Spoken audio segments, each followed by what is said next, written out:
안녕하십니까. 네, 반갑습니다. 자, 오늘부터 10월, 11월, 12월 3개월 기본 과정을 실시하겠습니다. 기대되시죠? 10월에 오신 분도 계시고 9월 달에 10월에 처음 오신 분 계시는데 10월에 처음 오신 분도 손도 한번 들어보시고 회계 처음 하셨어요? 아니면 또 했어요? 처음 하신 분 손 드시고. 예, 처음이에요? 다 처음? 예, 좋습니다. 예.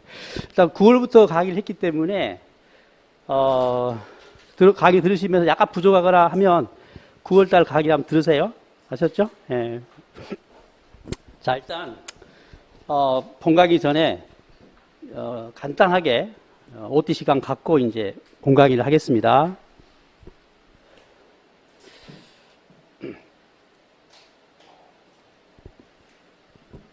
일단 합격자 현황을 한번 볼게요. 1차, 2차로 구분되는데요. 합격률을 보시기 바랍니다. 합격률을. 1차가 2차. 이렇게. 1차는 10%죠. 그죠? 되고, 올해 같은 경우가 여러분이 합격할 내년도가 26회예요. 26회라고 하시고, 예. 거의 10% 초반대였는데, 올해 20%입니다. 그래서 좀 시험이 쉬웠다는 건데, 아무튼 10%도 어려운 시험이고, 그죠? 20% 하더라도 어려운 시험이에요. 감안하시고 공부하시기 바랍니다. 예. 2차 같은 경우는 지금 예상해 보면 거의 그전에는 한 70% 후반대이기 때문에 거의 1차 합격하면 다 2차 합격했어요. 그런데 이제 올해 같은 경우는 보시는 것처럼 아직 발표는 안 났지만 1차 합격석이 너무 많이 나와요. 3,000명 넘게 나와가지고 인원수 딱 정해졌잖아요. 1,600명으로. 2차는, 일명 상대평가라 그래요. 그래서 1,600등까지 뽑는 거야. 그래서 결국 어떻게 돼요? 지금 그 전에 떨어진 재수생하고 올해 합격 학생 포함하면 한 3,400명 정도가 시험을 볼 것 같은데, 봤겠죠? 합격률은 50%가 안 나올 것 같아요. 그래서 좀, 그럼 결국 이제 내년도를 예상해 봐야잖아요. 우리가 내년을 대비한 공부니까. 그래서 내년에는 결국 이제 떨어진 사람도 많기 때문에 1차가 좀 어려우리라고 예상을 합니다. 어떻게 당연한 건데. 그래서 1차가 좀 어렵게 나온다고 예상하면서 좀 열심히 공부해야겠다 아시고. 예. 그 다음에 단원별 출제 경향인데요. 일단 처음 오신 분은 목차 관리가 안 되니까 특징만 쭉 보면 되겠습니다. 회계는 이제 재무회계 파트가 있고 원가관리회계 파트가 있어요.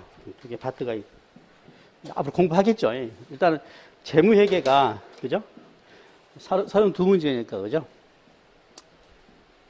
중요하다는 거 아시고 체크만 해두시고 그 다음에 이제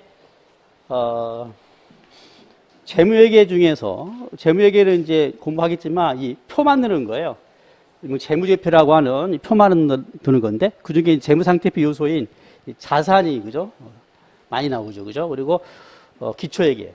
자산하고 기초회계 이 파트가 또 한 60% 이상이 나오기 때문에 이쪽 공부 잘해야겠다. 이렇게 체크만 해두시고 받아가지고 좀 더 정리하면 지금 재무회계가 중요하다는 거 체크했죠. 예. 그 다음에 그 중요 파트 기초회계하고 자산을 잘하자. 그 다음에 이제 계산 문제와 설명형 문제인데요. 보시는 것처럼 설명형 문제에 비해서 계산 문제가 압도적이죠. 그죠? 75%, 30개 이상, 거의 80% 이상이 나온다고 보시면 돼요. 그래서 회계 공부는 이제 계산, 그죠? 문제 잘 풀이야 한다는 거 아시면 되겠고.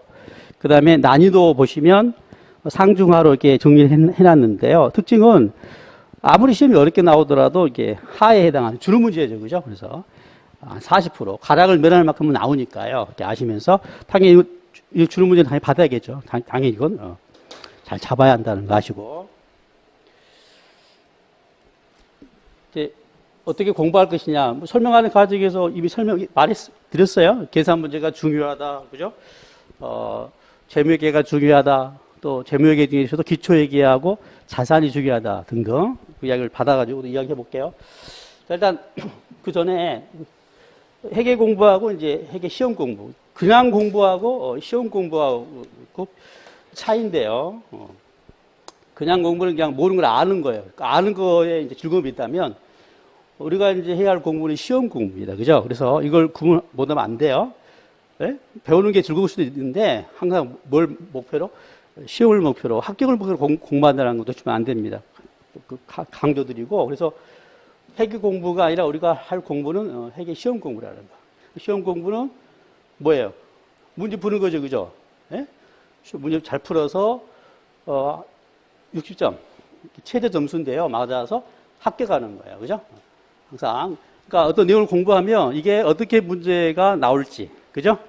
나온다면 그 문제 어떻게 풀지를 항상, 그죠? 염두에 두고 공부를 해야 하고 저도 그렇게 강의를 할 겁니다. 아시고 철저하게 시험에 초점을 맞춰서 공부한다. 그러니까 쓰잘데기 없이 막 어려운 거 거의 안 나오고 나오더라도 뭐 5년에 10년에 한 번씩 나오는 것들을 막 목매 달면 안 돼요. 그죠? 그 다음에 앞서 회계원리 계산 문제가 압도적이란 말이에요. 그죠? 그래서 공부 방법은 이 계산 문제를 잘 푸는 거거든요. 계산 문제는 잘 푼다면 계산 문제 특징을 좀 알아요. 그러고 나서 어떻게 풀 것이냐, 그 다음에 어디까지 해야 할 것인지 목표를 한번 정리해 보면, 계산 문제는 계산 방법이 여러 가지입니다. 여러 방법이 있어요. 그리고 또 하나 특징이 문제 푸는 시간이 길어요. 그리고 이제 계산 문제는 풀어야 하잖아요. 그래서 우리 시험이 지금 회계원리가 1차 과목이긴 한데 객관식이잖아요. 그죠? 1번부터 5번 중에 이제 찍는 건데, 이 회계원리는 계산 문제다 보니까 뭐 찍는 개념이 아니야. 그죠? 풀어야 하잖아요. 마치 주관식과 같아요. 그래서 회계가 어렵다고 할 수가 있어요. 네, 이렇게 아시고. 그래서 이제 계산 방법이 많고 풀 시간이 길면 계산 방법은 당연히 어쩌겠어요. 그 많은 방법 중에서 빨리 풀 수 있는 방법, 그죠? 네? 알아야겠죠, 그죠? 그래서 일명 제가 이제 이걸 속전속결법이라는 말을 쓰는데요. 계산 방식이 크게 세 가지가 있어요. 크게 기타 방법도 있지만 세 가지. 하나는 이제 공식법입니다. 어떻게 보면 가장 좋은 방식이에요. 공식 때려 맞히면 되는. 공식 암기하고 거기다 대입해가지고 답 도출해내는 건데요. 공식법. 다만 이제 이거 하나로 다 해결할 수가 없어요. 딱 정해